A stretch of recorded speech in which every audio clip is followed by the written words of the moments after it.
Okay, I am at work, so I might be sporadically looking at because I'm doing this kind of on the fly. I felt like just with the past week that I've had, mentally and physically, that I needed to make a video to potentially maybe show someone in the medical field what I'm dealing with, and even have other people suffering from the same thing as me.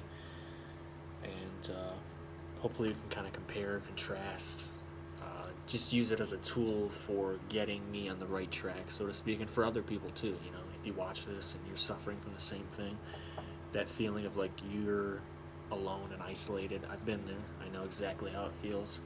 And you've had those periods of constant pain, little relief, and then back to square one, which is kind of where I'm at my point in this journey with pelvic floor dysfunction or chronic pelvic pain, whatever you want to call it. So, briefly, I would like to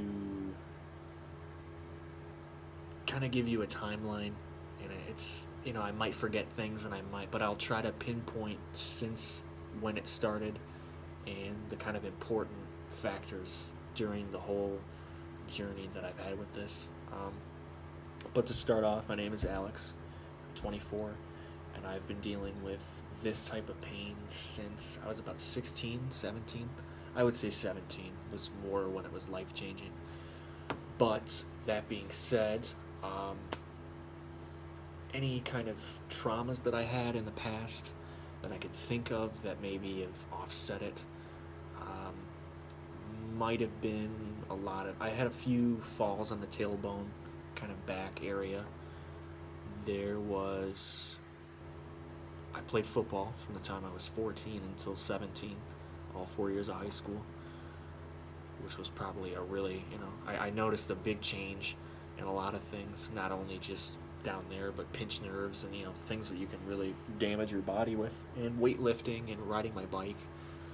So that's kind of, I do love to be physical and enjoy physical activities. So this is definitely a thing that I'm wondering if it can stem from that, or if it's a neurological or musculoskeletal, whatever you want to call it, kind of damage. But what triggered it, what started it, I'm not sure. All I know is when the pain increased, stayed constant, there was relief, whatever. So I'll just try to dive into it, and I talk with my hands a lot. So sorry about that. Um, First onset, I would say, was probably 16. And prior to 16, I had a history of urinary frequency, urgency, kind of an overactive bladder type thing. At the time, for many years, I just accepted the fact that I peed a lot. It was not debilitating. It didn't, I had to go, I had to go. It was like my bladder filled up quick and I had to pee. And it wasn't just like a little bit or straining to come out. It was a lot of thick streams, and it didn't hurt, and it just felt normal to me at the time. And right at 16, I remember a few periods where I would have these stinging ejaculations. And this would happen very few and far between. At the time, I thought, well, maybe it's just the velocity or the feeling of the orgasm, the hardness of the orgasm. So I kind of just really, it was alarming at first, but it wasn't a pain that was really excruciating. Like it was subtle in its rise to prominence. And that started to happen at 16, and I remember 1 week where I just felt like I had a urinary tract infection. And it was kind of followed right after the stinging ejaculation. Like, I had to kind of like push to urinate, and my bladder felt full and I couldn't empty it, and it was just a weird feeling. And I took some kind of like Bactrim or Cipro, and it eventually went away, but it just happened so randomly. And I didn't lose my virginity until I was 18, so this wasn't something that was like a sexual, an STD or anything like that. So that's why that kind of feeling was a little bit alarming at first, because that usually happens, supposedly, from sexual contact. So 16, I had the painful ejaculations, the feeling of a UTI. Those were not long term. 17 rolls around. I was starting to have some urinary hesitancy, The frequency was still the same, but there was a little bit of discomfort, and the painful ejaculations were starting to become a little bit more common. It wasn't just every 3 or 4 months, it was like every couple of weeks it would happen. And then after that happened, there was a period of just not feeling right down there. I was starting to get IBS. A lot of the time, if I had to pee, I would end up taking a shit. And just a lot of weird kind of functional things were kind of getting off kilter at the time. And everything kind of changed my spring break of my senior year when I was 17. And prior to this incident, the only thing that might have triggered it, maybe, was my friend and I had a bike ride. And there was no precursor, there was no like peeing and it would sting, or it was just like I woke up in the middle of one night, as I did many nights, to go pee, and it was just like pissing out glass. It was burning, the intense pressure, the fullness, like it just felt like there was no relief even after I tried to pee. So I went to bed, I woke up, and the second time I woke up in the actual morning, the pain was even worse. I couldn't empty it. The harder I pushed, the more my bowels were starting to activate. And I was like, what the fuck is this pain? And my penis was constantly burning, shriveled, like not even existent. But this pain that I felt in between there was just like no other. And on that same day, I had to fly back home from Florida to Michigan. And that was just, I don't even want to relive that. But that was the terms of that. With that being said, I eventually got back home, spent a couple of painful nights, I'm sorry. Just, I could not sleep. I was up trying to pee constantly, just that feeling, and I was taking a little bit of the bladder medication because it sounded like a UTI, but it wasn't. So I saw a urologist at that time who said, it's all in your head. And that's the thing that I've heard a few times. It's all in your head. Like, what does that even mean? For a doctor to tell that to a kid who's experienced, I was a kid at the time, but for a doctor to tell that to me at that age, I just lost all hope. I went into a huge depression, the start of how I wouldn't say it's a lifelong battle, but for most of my young adult life, I've dealt with depression, and this was the definite start. And this was a very bad year to start because I was graduating from high school, I was going to college, I was having prom, all these important things that were supposed to be happy, fun time was ruined by this pain. And I felt like I got a little bit of my innocence robbed from that. And it just, for 5 months and 6 months I didn't masturbate because every time I did it was just this intense, painful ejaculation. And even waiting 6 months to do it was even a worse idea than not doing it often, because that just the amount of storage built up, and then that was another thing. But at the time, I ended up seeing that urologist again, and he found that I had a tiny little stricture, and they took care of that, and I was kind of set on my way. So at 18 years old, I started college, still had a lot of this discomfort, urinary. Beginning of college wasn't terrible, but once the winter hit and everything, it was just like full tilt again. There was no relief, there was nothing. And at the time, I was seeing a primary doctor who said, well, maybe you have IC. So I changed my diet completely, got on Elmeron, and the only thing I would say that helped was the change in diet and the change of liquids and things like that, because I stopped drinking pop, I stopped eating fast food, I was eating soy-free food, a lot of gluten-free things. I was like cutting out fruits and anything that had high acidity. And they tell you if you have a UTI, it's good to have things with, like cranberry juice and things like that, but that doesn't make sense because I did that when I had the UTI feelings, and that made it worse. So always drink water to flush out the system. That's the best advice I can give you if you're kind of in the early stages of this, I guess, illness, if you want to call it. So 18 rolls around, and just as I'm about to turn 19, I ended up going to a urologist at U of M, who I was with for a number of years. She did first of all, she put me on Flomax to kind of stop the painful ejaculations and to help the stream a little bit. And it did help the painful ejaculations, but it gives you that retrograde ejaculation, which when it first happens, it's like, holy shit, what the fuck is going on? And there are times when nothing comes out, and then there are times when it looks normal, but it's never like it was before. And that takes some time to get used to it. But if it helps to eliminate the pain, that's kind of the thing you have to keep in mind. So I was put on Flomax. Then later that summer, before I turned 19, I had a urodynamics test done. And at the time, my biggest thing was the whole bladder bowel confusion. If I had to pee, I ended up taking a shit. And I could not pee unless I literally had to put this region in hot, warm water, because my muscles would not relax, they would not contract. It was a really weird time, and I don't even know how I went to school and did all that things and it's psychologically, I psych myself out, like I need to have the fan on to pee. I had an anxiety about going to the bathroom, and it got to the point where it was just really affecting school, my day-to-day sanity, and the depression was just getting deeper and deeper.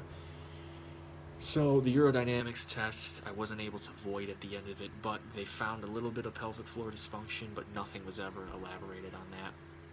And I was yet again sent on my merry way just to live with it. And I was also put on a overactive bladder medication past that point at about 19, which was oxybutynin, I think. Which in hindsight was probably the worst thing I could have done, because it gave me retention. It made it worse, and that was not, but that's just a trial and error thing, and it upset my stomach even more to use the bathroom, and it aggravated the IBS. So there was a little period at 19 of feeling a little bit better marginally, but not much. I was still having the anxiety, school, my personal life was being affected, and at this point, I started losing a shit ton of weight because of the IBS, because I shit so much a day. And it was like every time I had to pee, I ended up shitting. And when this started, when I was 17, I was 230 pounds. Now this light's going to go off in a second, so I'm just going to wait and then have to wave once it goes off.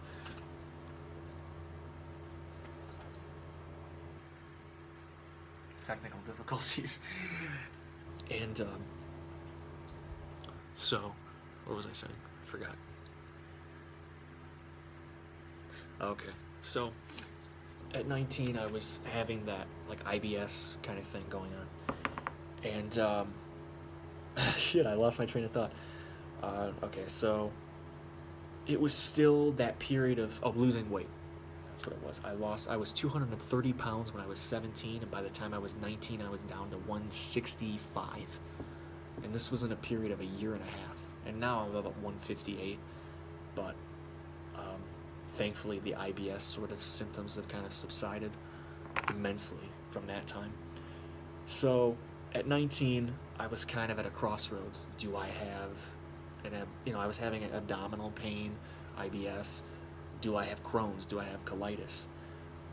I put off this procedure that I had the next year when I was 20, which was a colonoscopy, and that ruled out any Crohn's, colitis, anything like that.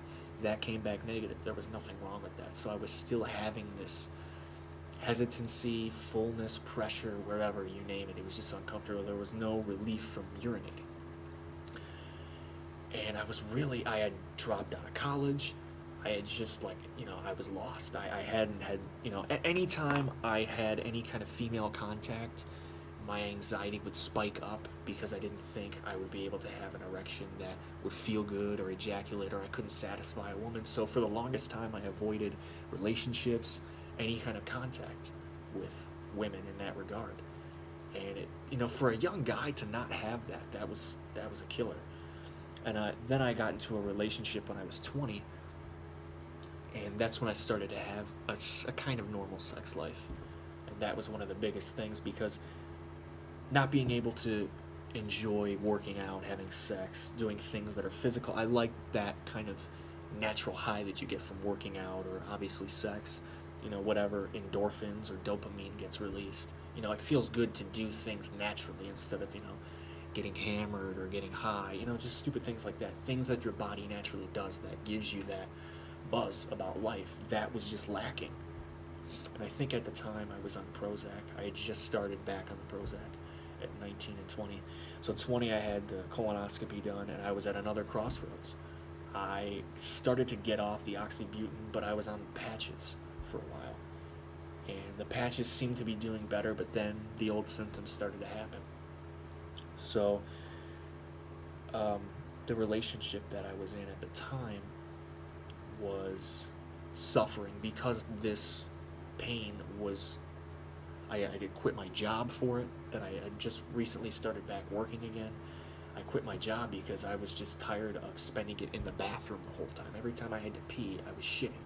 And the lady that I worked with was such a bitch to me, and there was no way I could tell her that.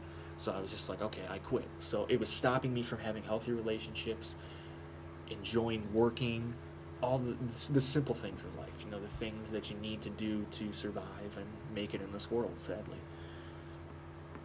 And once I got off the oxybutynin, I was kind of in a weird twilight of just really a lot of pain, a lot of desperation, and I was still taking Flomax and Elmeron at the time. Then I was suggested to try Myrbetriq, which is an overactive bladder medication, and I was really apprehensive about taking it at first, but when I took it, it wasn't an instantaneous relief, but within a week to 2 weeks, this whole fullness, bloated, heavy pressure in my urethra, which my penis was always shriveled. It was just never like able to breathe and hang normally. It was always like tense and tightened, and it just felt like it wasn't even there. That was starting to dissipate. My streams were getting thicker, they were healthier, I was able to hold it longer. It was like this medication took away all of that tension and that stress that I was feeling in the bladder, abdomen region. So once I started to get on that, then things were on the up and up. I went back to school, I got back into working at a job that I barely made minimum wage, but it got me back into working and feeling good about being at work and not stressing about going to the bathroom and using things. So things were on the up and up. Things were not pain-free. There were a lot of points where, certain things didn't feel right, but that initial, I was getting more relief after I went to pee a lot now, since I started that medication. And this continued on until probably February or March of 2016 was when that tightness and bloated, tense, pressureful feeling came back. Prior to that happening, I had started working out again, I had started riding my bike, just having more sex because I was feeling good. So in turn, whether that kind of screwed me in the long run, I don't know, but I was feeling good, I was feeling like life is worth living again. So that pain started to happen, which was more pelvic based, which was leading me in that direction of pelvic floor dysfunction, because I was having this hard feeling right through here on the left side. Mostly it would get to the right side a little bit, but mostly it was like being weighed down, and just constantly I would do this and I'd feel the muscle stretch but then go back. So I started to feel that, but I was thinking, well, maybe the Myrbetriq is it's not working, it's not doing something else. So I tried a different overactive bladder thing that caused me retention. So I went back to the Myrbetriq and ruled out that kind of thing. And then I started working as a custodian at the time. And so that was a brief period of adjustment, but the pain then compared to where I'm at now, it's kind of it was a cakewalk. But still, things were not right. My sexual life was kind of spiraling downward. I was feeling that pressure in my urethra. I was feeling a lot of urinary frequency again. That shriveled feeling was sort of coming back. And the biggest thing I noticed was I was turning into a premature ejaculator. And for any young guy, you're like, that's the worst. And I had the opposite problem. A lot of the time I couldn't ejaculate from sex. It was just like an endless kind of thing. And so that's when I knew, okay, something isn't right. I'm getting a lot of pelvic pain. My penis is overly sensitive when it's erect. What the fuck is going on? And in turn, that killed another relationship that I was into, because she wasn't getting the satisfaction. And this was not something that, at the time I thought I was the cock of the walk. I was, a lady killer. And this was a big eye-opening experience, because that, usually that doesn't happen, and it's usually, it shows the true colors of the person that you're with, that really is a factor. But sex is important in a young relationship, and this relationship suffered greatly from that, and that's why it ended. And I went to physical therapy during the end of that relationship, and mind you, dating this girl, um, she cheated on me with all these other guys and all these other things, and I know I wasn't the only one she did that to, but having this thing, it gave me even more anxiety. Like, oh my God, I used to be able to satisfy a woman, now I can, and I never will be able to again, which that's not true, but the personal satisfaction and the relief and the feeling that you get, that has diminished a lot. If that makes any sense. It's kind of a bunch of rambling. So I started physical therapy at 22, which was last summer in 2016, to no positive results. There were no negative results. There was no, but whether or not that's on my PT, this was of U of M, and she didn't really show me how to do stretches. They kind of just give you a paper and they say, look at the directions. I think it's better when they go through every exercise step by step to see if you're doing it right, if you're opening up, whatever. There was a lot of heavy breathing and deep, long breathings that you got to do. You'd have to stretch your whatever this is, and just certain things and exercise. And I did those religiously every day for 6 months. And then I just stopped doing it because I wasn't feeling any reduction in symptoms. So whether that kind of screwed me in the long run too, I don't know. So physical therapy at 22, I started a full-time position as a custodian, which it is physical work, and it over time, especially within the past year, especially when we got to summer cleaning, the pain was getting more intense. It was, it wasn't so much my urinary it was a casualty kind of in the thing, but the more I was feeling more abdominal discomfort, pelvic discomfort. And then right around this past summer, the urinary stuff started to creep up again. A lot of the pain in the urethra, and just not feeling right, and one of the big things was the weak erection. I couldn't get hard. That wasn't the problem. It was maintaining it. It just felt like an uncomfortable erection when, you have the erection and your penis is kind of spasming out, and you get this hardness above or below your belly button when you have it wasn't enjoyable to have an erection. So I was in another relationship at the time, and the sex and the activity was dwindling because I wasn't feeling good, and that killed the relationship again. So, in hindsight, I should probably lay off dating for a while until I can see a smooth kind of result. But, being in a relationship can kind of, it's a double-edged sword. You can be just as depressed, or you can, get lifted out. And I did it for the lifting me out of the depression. It's nice to connect with somebody. It's nice to feel that sort of thing.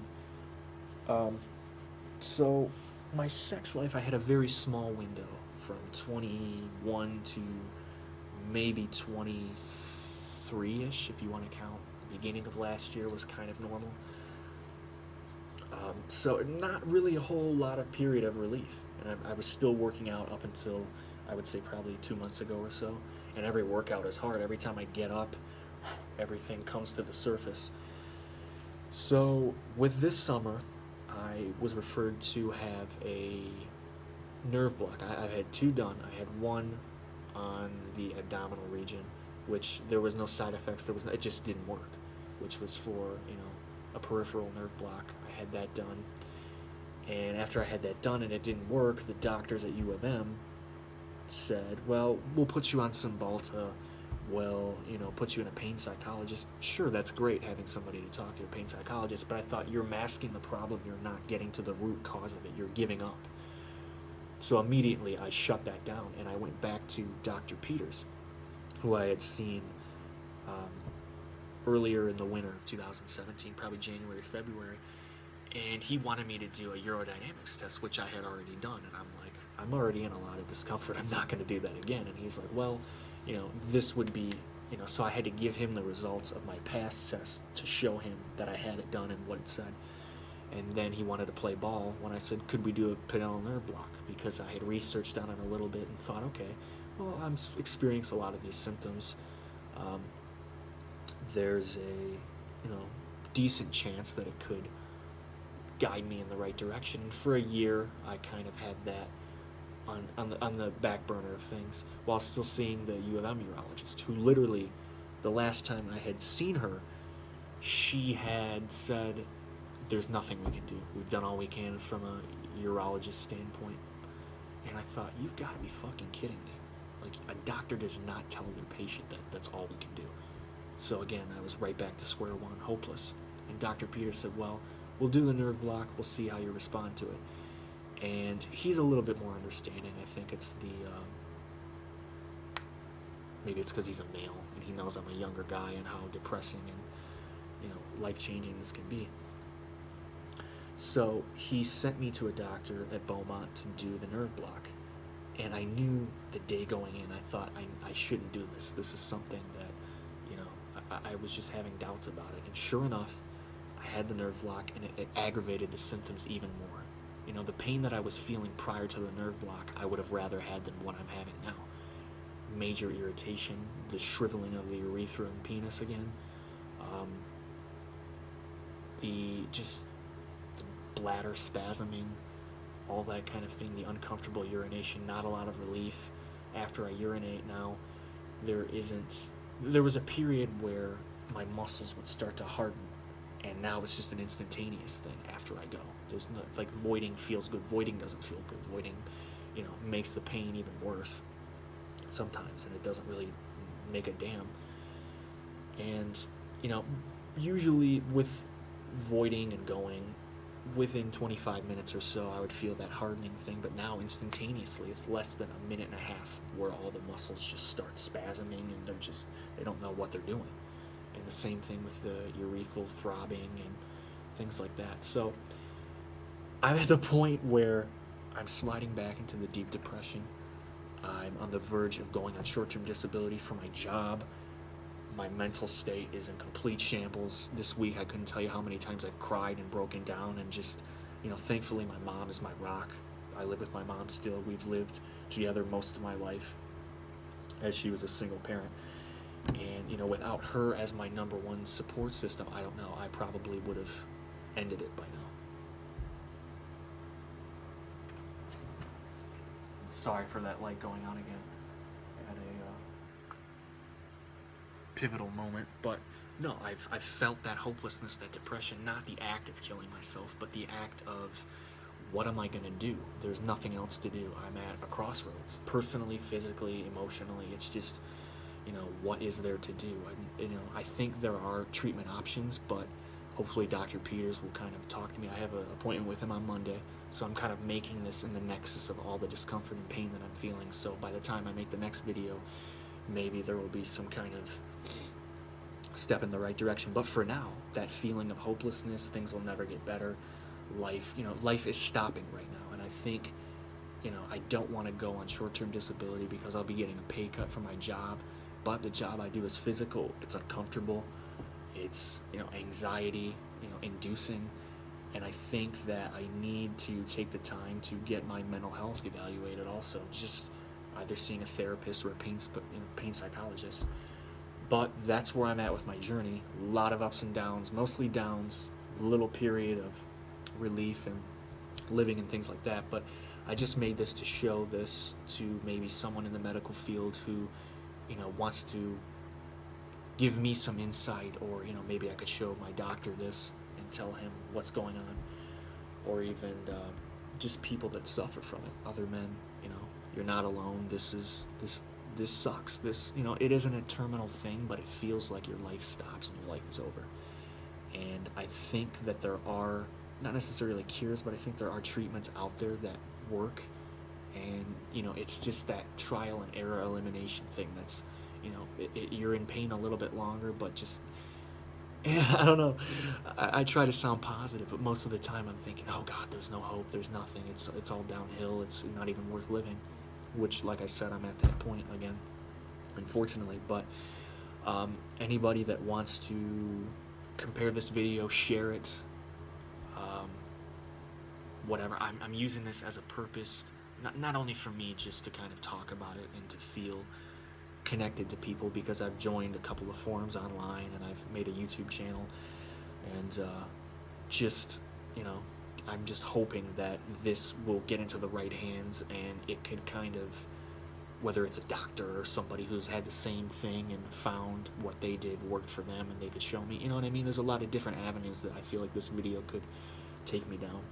So with that being said, thank you for listening to my rambling on for a half hour, and I wish everybody else who's suffering from this that you get relief very soon.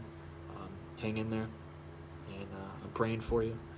I'm not a very religious dude, but you know, whatever higher power is out there, I'm hoping that the cards are stacked in your favor, and I hope that you send some of your luck towards my way.